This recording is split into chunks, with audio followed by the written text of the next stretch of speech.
Saudara-saudara kaum muslimin rahimakumullah. Setiap penganut agama di dunia ini mempunyai sesuatu kitab yang dianggapnya sebagai kitab suci. Orang Hindu punya kitab Weda.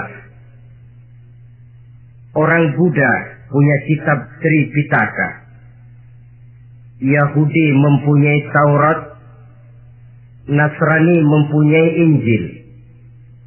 Penganut Konghucu punya kitab Tao Te Ching. Orang Majusi punya kitab Zen Avesta.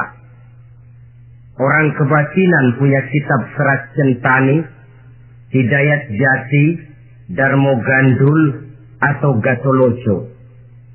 Sementara kita umat Islam oleh Allah diberikan Al-Quranul Karim. Mengapa kita yakini Quran ini sebagai kitab suci?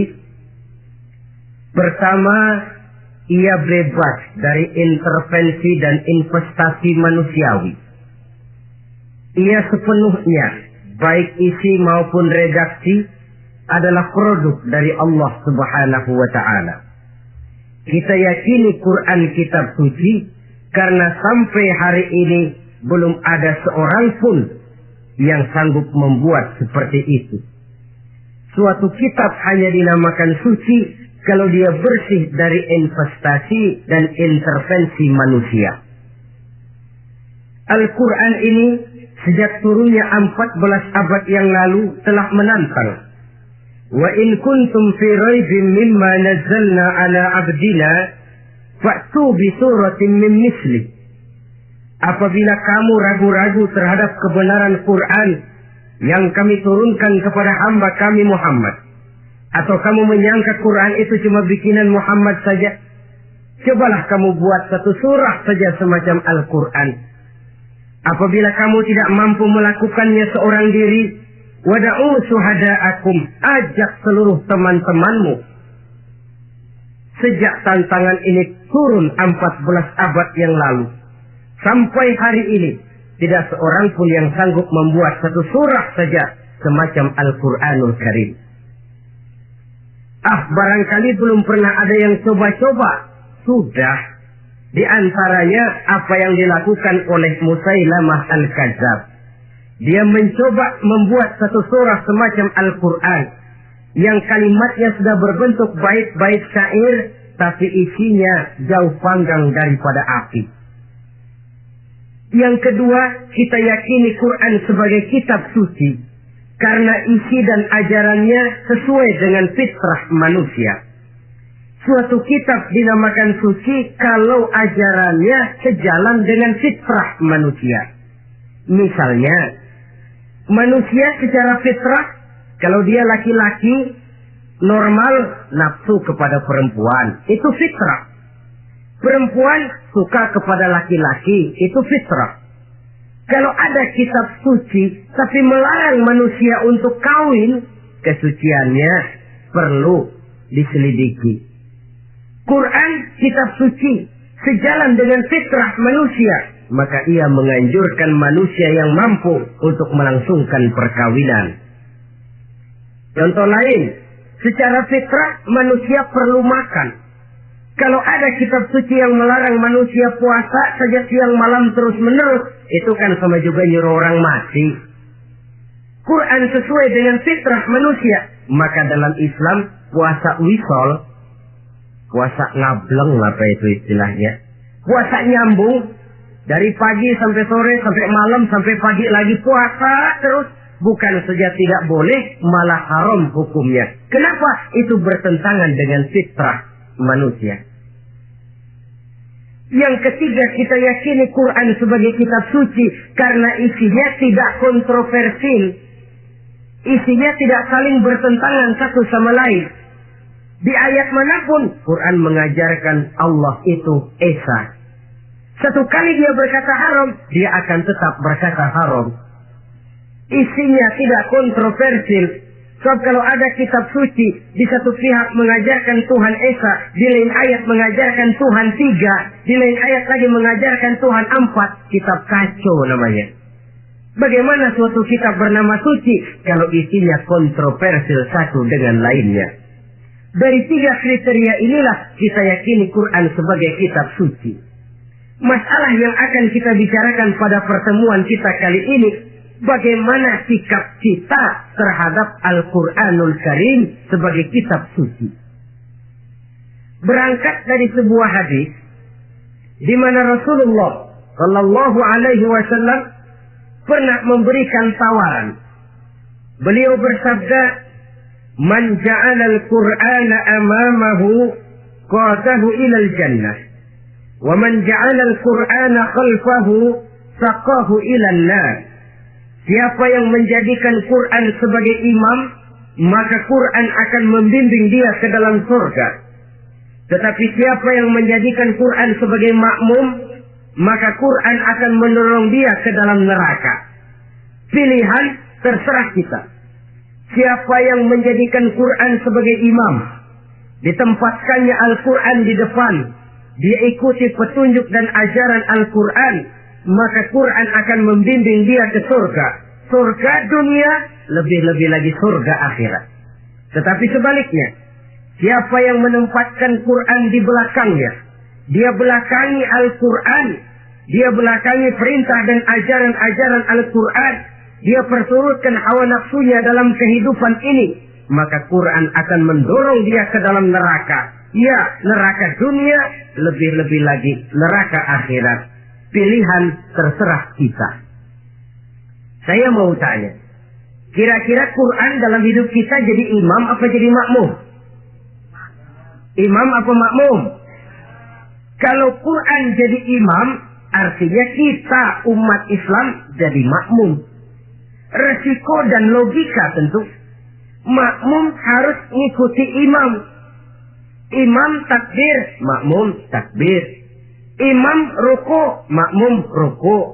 Imam sujud, makmum sujud. Imam tahiyat, makmum tahiyat. Itu namanya Quran jadi imam, kita jadi makmum.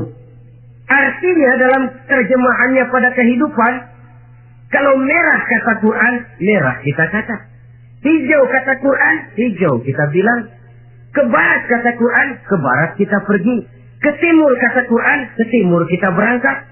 Halal kata Quran, halal kata kita. Haram kata Quran, haram kita bilang. Itu Quran imam, kita makmum. Nyatanya kadang-kadang kontras. Nyatanya kadang-kadang paradoks. Merah kata Quran, hijau dong kata kita. Halal kata Quran, remeng-remeng kata kita.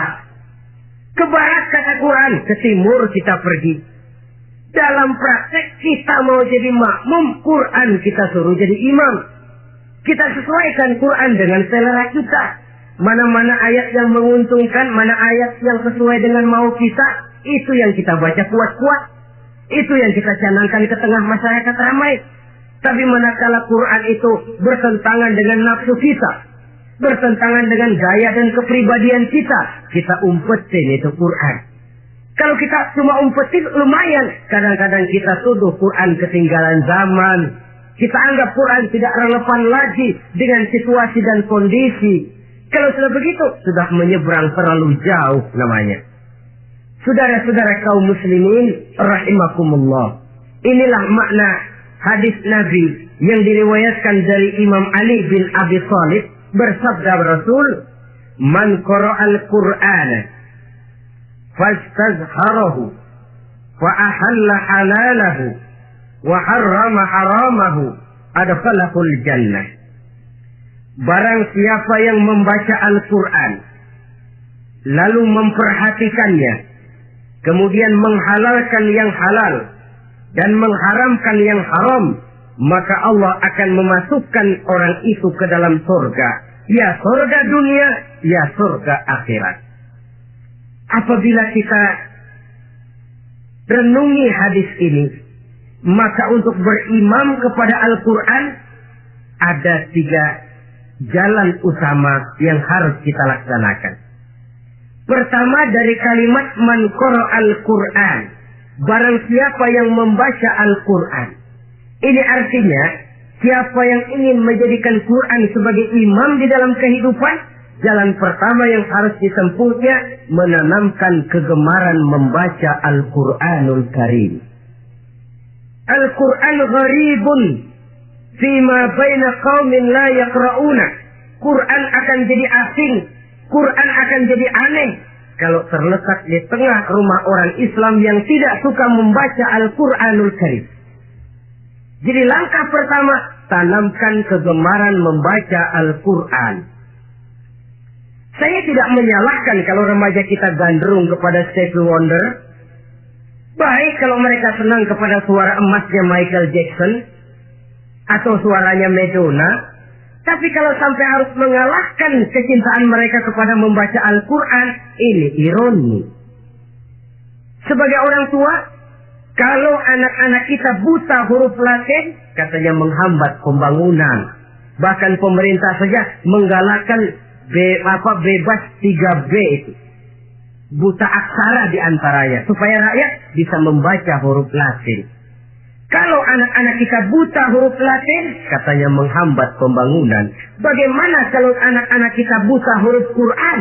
Jelas saja menghambat proses kesadaran dan kebangkitan dari dunia Islam itu sendiri. Satu contoh ringan. Dulu sebelum pembangunan merata, listrik belum lagi masuk desa, kampung gelap, rumah pakai lampu minyak. Kalau kita masuk kampung, terasa banyak orang Islam. Kenapa? Di rumah sebelah sana kita dengar anak muda sedang latihan baca rawi, sebelah sini ibu-ibu sedang selawatan, di rumah sana remaja sedang baca Quran. Pembangunan maju, listrik masuk desa, alhamdulillah. Tapi apa yang kemudian terjadi? Proses pergeseran nilai. Setelah listrik masuk desa, radio main kenceng-kencengan, televisi main gede-gedean, baca Quran sudah barang aneh, langka. Tengoklah, sekarang kalau kita masuk kampung, ada yang remaja sedang baca Quran. Rasanya kok aneh, nggak umum. Sesuatu yang baik malah menjadi nilai-nilai keanehan. Saudara-saudara kaum muslimin, rahimakumullah, tanamkan kegemaran membaca. Dalam satu hadis Nabi pesan, nawiru buyutakum bitilawatil Quran, sinari rumah tanggamu dengan bacaan Quran. Sebab listrik ini cuma bisa menerangi gelap, tapi tidak akan sanggup menerangi hati manusia. Quran produk Allah dibaca dalam segala keadaan, tepat dan pantas. Lihat saja, orang sedih baca Quran, terhibur. Orang gembira baca Quran, tidak lupa diri. Di rumah mewah ada yang baca Quran, bagus. Di gubuk reot di pinggir kali ada yang baca Quran, cocok. Orang kawin dibacakan Quran, bagus. Orang mati dibacakan Quran, tidak jelek. Dalam segala keadaan, in all season, bahasa kerennya, dia pantas dibaca. Saudara-saudara, bahkan orang sakit gigi pun kalau dengar baca Quran, tidak marah. Coba lihat. Dia senang benar lagu Michael Jackson, tapi giliran sakit gigi, coba setelin lagu Michael Jackson, kalau nggak mencah-mencah. Kamu gila apa nggak tahu saya lagi sakit gigi, tapi coba bacakan Quran. Dia pasti tidak marah. Begitu besar daya pengaruhnya. Bahkan Abu Jahal sama Abu Lahab pernah rapat. Kata Abu Jahal sama Abu Lahab, Mas Lahab, gini loh Mas. Kenapa? Ini saya pikir-pikir salah satu yang menyebabkan kenapa saudara kita banyak ikut ajaran Muhammad. Mereka kalau sudah dengar bacaan Quran terpesona. Jadi kita blokir saja. Caranya gimana? Kasih pengumuman kepada Quraisy, jangan sekali-kali mau dengerin Muhammad baca Quran. Kamu juga jangan. Dan kamu, saya pun begitu. Mari kita janji, tidak mau dengar bacaan Quran. Salaman. Pulang ke rumah masing-masing. Dapat 1 hari tahan, 2 hari bertahan, 3 hari, seminggu ke atas. Abu Jahal mulai ada semacam rindu. Kangen pengen dengar ayat Quran. Karena secara pribadi dia mengakui keindahan gaya bahasanya jauh lebih tinggi dari kemampuan penyair Quraisy. Isi ajarannya sangat dalam dan menyentuh segi-segi kehidupan manusia. Nggak tahan Abu Jahal kayak dikit-dikit hatinya. Keluar rumah mindik-mindik, ngumpet-ngumpet. Gempet di rumah Nabi. Pengen dengar Nabi baca Quran. Rupanya Abu Lahab sama. Pikir Abu Lahab nggak bakalan keluar. Abu Lahab berpikir, Jahal pasti di rumah. Dua-duanya bareng berangkat ke rumah Nabi. Cuma yang satu dari sebelah barat, yang satu dari sebelah timur. Ngempet, ketemu di sudut, sama-sama kaget. Jahal, loh kamu Lahab? Iya, kamu ngapain? Lah kamu ngapain? Akhirnya sama-sama malu, sama-sama tidak bisa menahan diri, akhirnya sama-sama ngakuin. Bagaimanapun kita harus akui bahwa Al-Quran ini mengandung daya pesona yang sangat luar biasa. Itu dari segi bacaan. Belum lagi dari segi ajaran, belum lagi dari segi isi. Tanamkan kegemaran membaca Al-Quran. Sampai-sampai Nabi katakan, Innal ladzi laisa fi jawfihi syai'un minal Quran kal baitil kharib. Orang yang dari tenggorokannya belum pernah keluar ayat Quran barang sepotong pun, belum pernah ngaji barang seayat pun, itu orang kata Nabi kal baitil kharib, kayak rumah kosong. Rumah kan kalau kosong biar bagus, mewah, besar, perabotannya lengkap. Kalau kosong, angker. Setan kuntilanak memedik, betah benar di sini. Saudara-saudara kaum muslimin rahimakumullah. Dalam satu percontohan Nabi mengatakan begini. Masalul mu'minil ladzi yaqra'ul Qur'an kamasalil utrujah. Rihuha thayyibun wa ta'muha thayyibun. Orang mukmin yang suka membaca Quran adalah ibarat buah utrujah. Baunya wangi, rasanya lezat. Kira-kira kalau di negeri kita buah apa utrujah? Semacam jeruk yang manis lah. Sudah baunya wangi, rasanya enak. Itu buah. Orang mukmin yang suka baca Quran kayak buah itu. Baunya wangi, rasanya enak. Artinya syiarnya hidup, isinya memang orang mukmin. Sebaliknya, wa masalul mu'minil ladzi la yaqra'ul Qur'an kamasalit tamrah la riha laha wa ta'muha hulwun. Orang mukmin yang tidak suka baca Quran kayak korma. Rasanya emang manis, cuman kagak ada baunya. Artinya apa? Syiarnya kurang. Kalau orang belum pasti kenal kan kagak mau makan korma. Kenapa? Nggak ada baunya. Daya tariknya kurang walaupun rasanya enak. Kalau daya tariknya nggak ada, kan nggak ada iklannya, tidak ada syiarnya. Itu orang mukmin yang tidak suka membaca Quran. Ibarat buah, nggak ada baunya walaupun rasanya enak. Orang kurang tergerak, kurang syiar, kurang daya tarik. Sebaliknya, wa masalul munafiq allazi yaqra'ul Qur'an kamasalir raihanah rihuha thayyibun wa ta'muha murrun. Orang munafik yang suka baca Quran seperti buah raihanah. Apa itu? Baunya wangi, rasanya pahit. Orang munafik baca Quran kayak buah itu. Baunya sih enak, cuman rasanya pahit. Ya munafik baca Quran. Syiarnya sih lumayan, daya tariknya hebat, isinya munafik. Nah, paling jelek orang munafik yang nggak suka baca Quran. Wa masalul munafiqil ladzi la yaqra'ul Qur'an kamasalil hanzalah laisa laha rihun wa ta'muha murrun. Orang munafik yang tidak suka baca Quran seperti buah hanzalah, sudah nggak ada baunya, rasanya pahit lagi. Kalau buah pacek kali. Udah baunya kagak ada, kalau dimakan bikin orang celeng.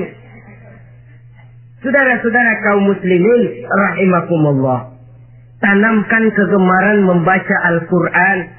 Karena membaca Al-Quran merupakan ibadah yang besar. Bahkan kata Nabi, afdalu ibadati abdi qiraatul Quran.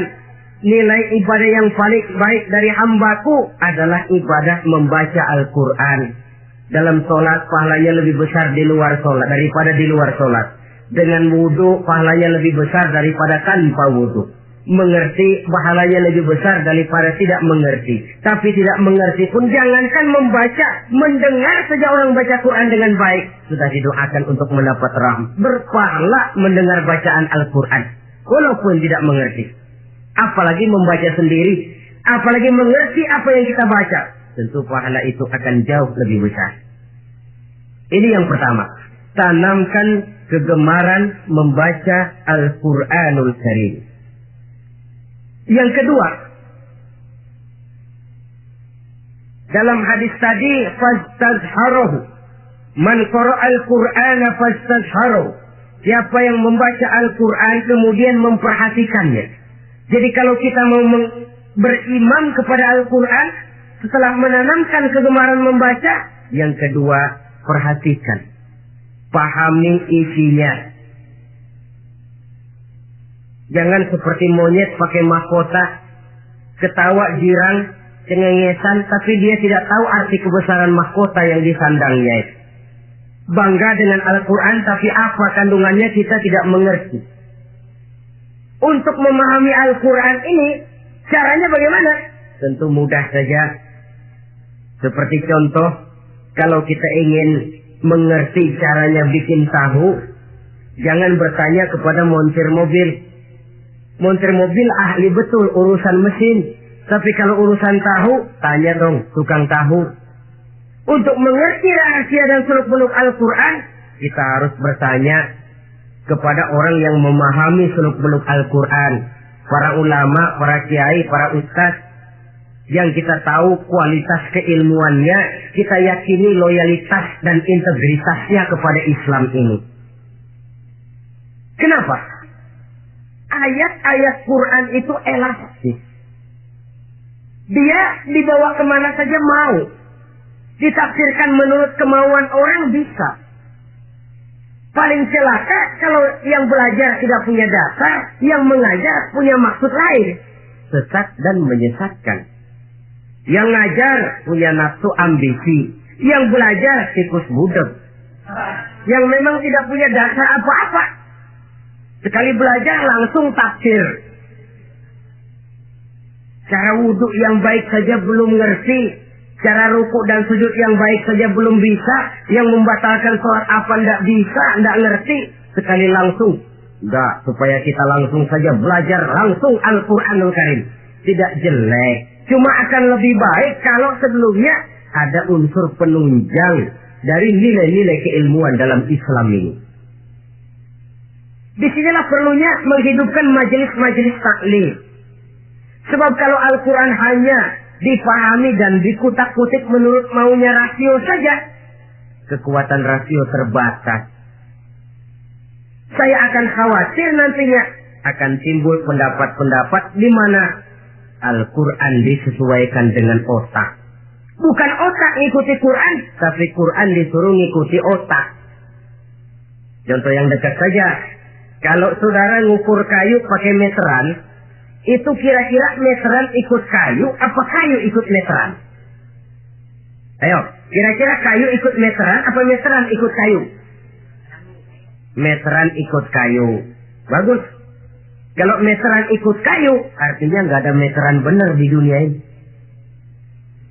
Kayunya kependekan, meterannya dipotong.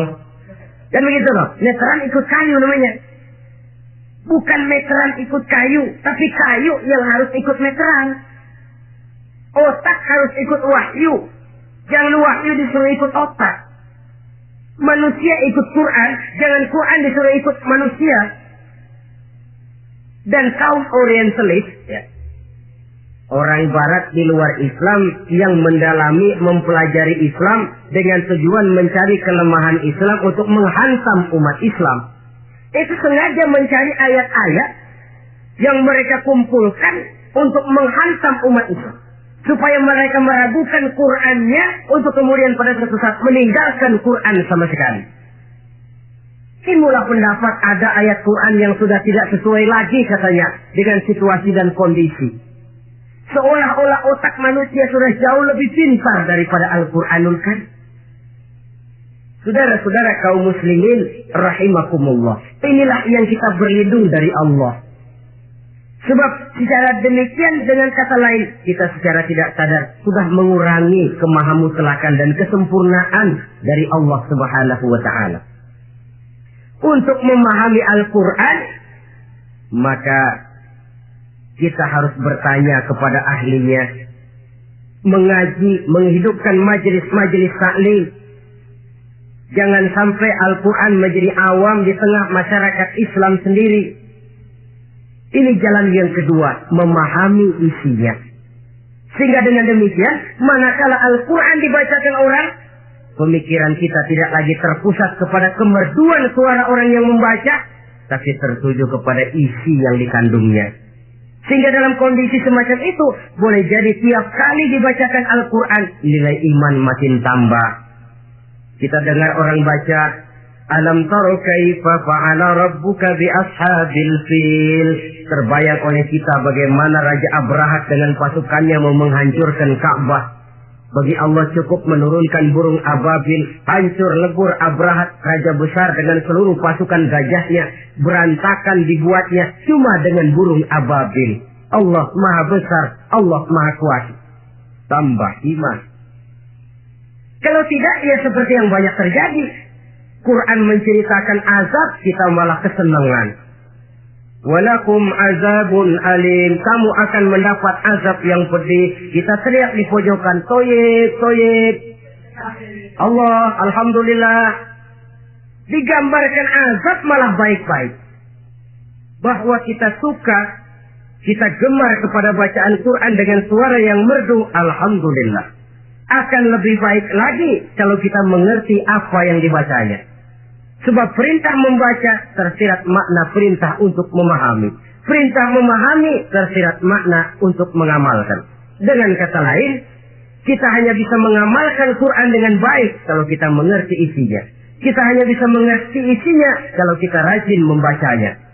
Baik membaca yang tersirat, baik membaca yang tersurat dengan petunjuk para alim ulama, para kiai, dan orang-orang yang ahli di bidang itu.